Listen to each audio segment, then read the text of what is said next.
Olá pessoal, tudo bem com vocês? Sejam bem-vindos a mais uma aula de Física e hoje vamos resolver os exercícios do PET 2, semana 5. Na primeira questão, baseando-se na primeira lei de Newton, assinale a alternativa correta. Então, eu coloquei para vocês as videoaulas sobre a lei de Newton e vamos lembrar que a primeira lei de Newton se refere à lei da inércia, que é uma característica de todo o corpo material em que ele tende a manter o seu estado de movimento, a menos que sobre ele seja exercida uma força. Bom, quando a gente fala estado de movimento, a gente está se referindo à velocidade ou à própria direção, né, o sentido. Então, no caso da inércia, o corpo ele tende a manter essas características de movimento. Por isso que, por exemplo, quando a gente anda de carro ou de ônibus, até de moto, ao fazer uma curva para a esquerda, o seu corpo vai para a direita. Por quê? Porque ele tende a manter aquele estado inicial de movimento, tá? Então vamos ver as alternativas. Se estivermos dentro de um ônibus e deixarmos um objeto cair, esse objeto fará uma trajetória retilínea em relação ao solo, pois o movimento do ônibus não afeta o movimento de objetos em seu interior. Verdade.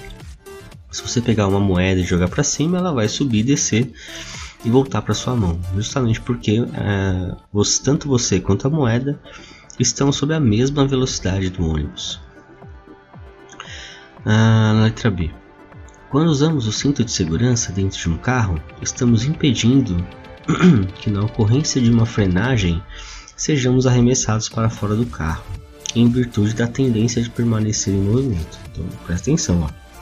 Quando usamos um cinto de segurança dentro do carro, estamos impedindo que, na ocorrência de uma frenagem, sejamos arremessados para fora do carro. Exatamente o que eu falei. O cinto vai impedir que o seu corpo mantenha o estado de movimento em que ele estava.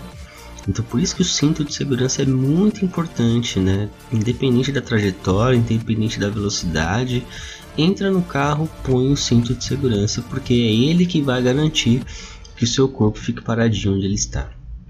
Seja quando você trafegar nos bancos da frente ou quando trafegar nos bancos traseiros, tá? É importante do mesmo jeito. C. Quanto maior a massa de um corpo, mais fácil será alterar sua velocidade. E não é, isso é mentira, né? Ele quer a alternativa correta. Isso é mentira. Porque quando você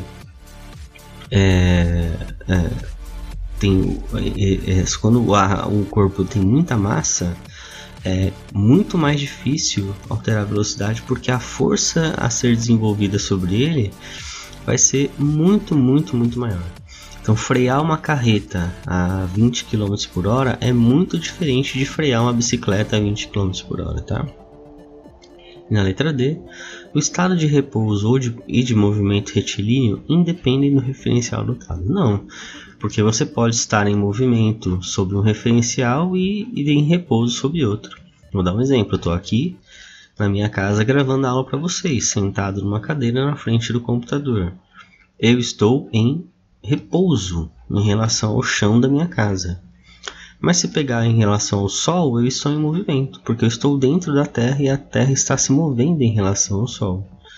Então o referencial é muito importante para que a gente consiga compreender de verdade o movimento, tá?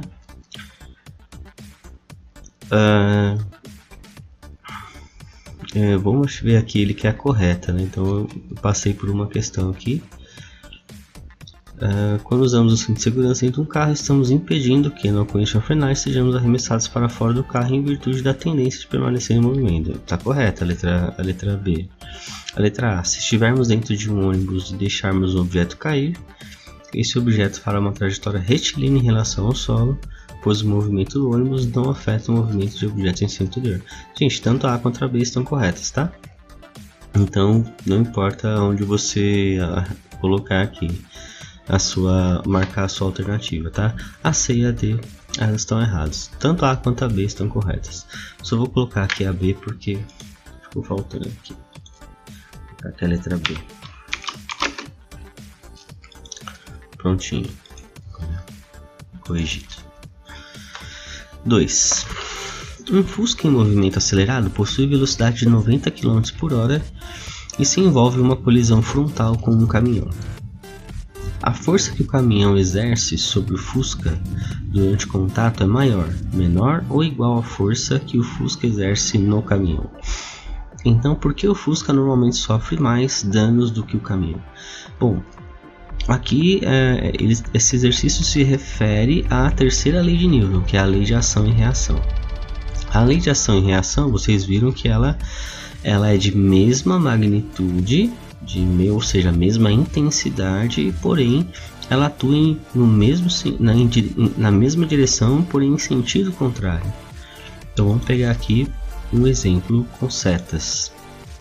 Então eu tenho uma seta apontando para a esquerda e a mesma seta, lá.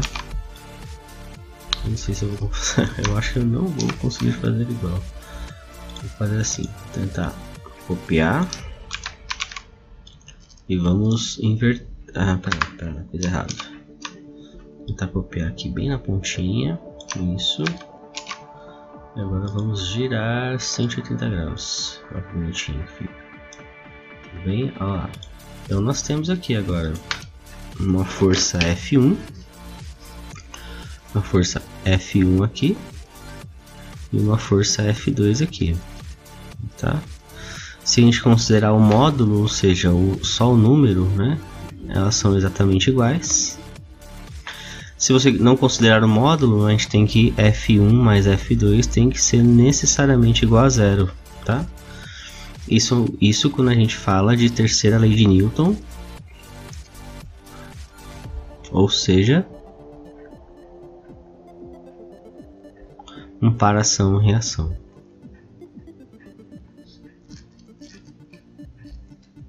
O par ação e reação tem essa característica, tá? As forças têm a mesma intensidade, mas elas atuam nos sentidos contrários. Aqui, quando a gente pensa em direção, né, elas estão exatamente sob a mesma direção, tá vendo? Atuando sob a mesma direção, na direção horizontal aqui no caso. E é importante, né, sempre em corpos distintos, não existe ação e reação considerando o mesmo corpo. Lá no exercício ele está falando de um Fusca e um caminhão, tá? Um Fusca e um caminhão. Então, por que o Fusca normalmente sofre mais que o caminhão? Aí é uma outra história.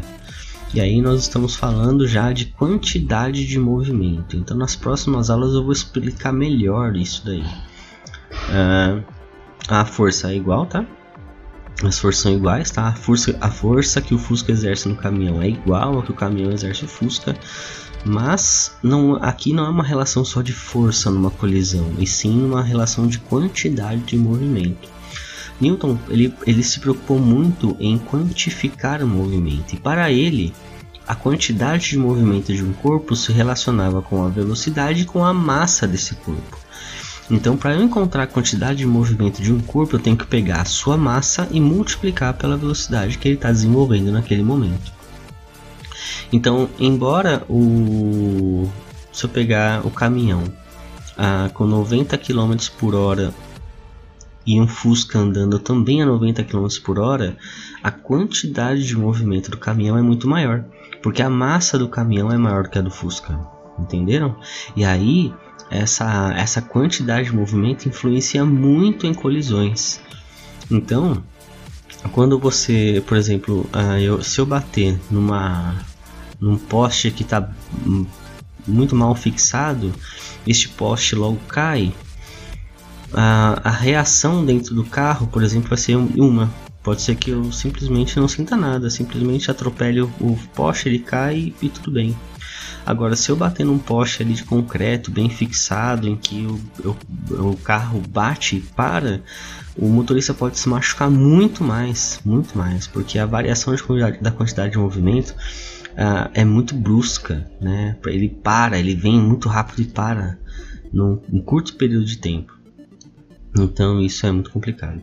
Então a quantidade de movimento influencia muito em colisões, tá? Então nas próximas aulas eu vou explicar melhor esse conceito para vocês. Terceira questão. Um jogador de futebol chuta a bola exercendo uma força de 9 kg força. Qual o valor da reação desta força? Bom, se ele chuta com 9, a reação é 9. Comparação e reação mostra pra gente, né, que a ação é igual à reação. Qual corpo exerce a força de reação? A bola. O pé exerce a ação, a bola exerce a reação. Sempre dois corpos, tá, gente? Não existe paração e reação em corpos iguais. Ou seja, no mesmo corpo. Letra A. A quinta questão. Opa, não, pera lá. A quarta questão. Explique como, ao puxar rapidamente a toalha de uma mesa que contém sobre ela vários pratos de porcelana, uma pessoa não derruba nenhum sobre a mesa. Bom, já tinha bastante prática, né? Bom, isso acontece por causa da inércia. A tendência daquelas taças é se manterem paradas, né? Manterem seu estado de movimento. Se você conseguir puxar muito rápido, de maneira a fazer pouquíssimo atrito, né, entre essa taça e a toalha, elas vão permanecer ali no seu estado de movimento tranquilamente, tá? Então não vai existir a força necessária para alterar o estado de movimento dessas taças. Por isso que dá certo, né? Puxar a toalha e as taças ficarem ali quietinhas.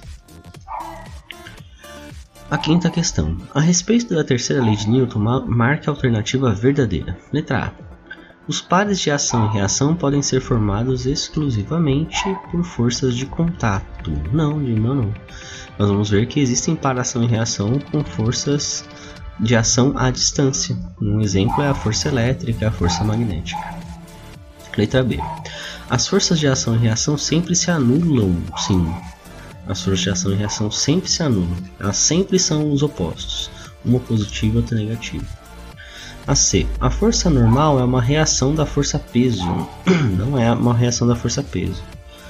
Então, um pouquinho mais pra frente eu vou mostrar pra vocês que a força normal é simplesmente a reação da ação do corpo no chão. Ou alguém empurrando a parede, não sei. Uma reação da superfície. Letra D. As forças de ação e reação sempre atuam no mesmo corpo. Não, sempre em corpos distintos. E a letra E. Como estão aplicadas em corpos diferentes, as forças de ação e reação não se equilibram. Não, de maneira alguma, elas sempre se equilibram. Por isso que a letra B está correta, né? Por isso que a letra B está correta, porque elas sempre se anulam. A questão 6. As duas forças representadas a seguir podem constituir um par ação e reação? Justifique. Elas não podem constituir um par ação e reação, gente, porque elas estão sendo aplicadas no mesmo corpo, tá bom? Então, par ação e reação necessita de dois corpos materiais interagindo entre si. Não há possibilidade de um par ação e reação, né, existir em com forças atuando em um mesmo corpo, tá? Por isso que a 6 não é possível isso acontecer. Isso não constitui um par ação e reação. Pode constituir outro conjunto de forças, por exemplo, um sistema isolado, que nós vamos ver também que se a gente lida com quantidade de movimento, por exemplo, uma bomba ao explodir. Veja que a bomba, quando explode, eu tenho ali diversas forças, às vezes atuando como parecendo na mesma direção em sentidos contrários, mas é uma força interna à bomba, não é externa. Não tem interação com outro corpo, tá? Por mais que elas tenham exatamente essa configuração aqui, ó, né, elas não são caracterizadas como par ação e reação, perfeito? Então é isso, gente. Esses foram os exercícios do PET 2 semana 5 e a gente se vê na próxima aula. Um forte abraço, até lá. Tchau, tchau.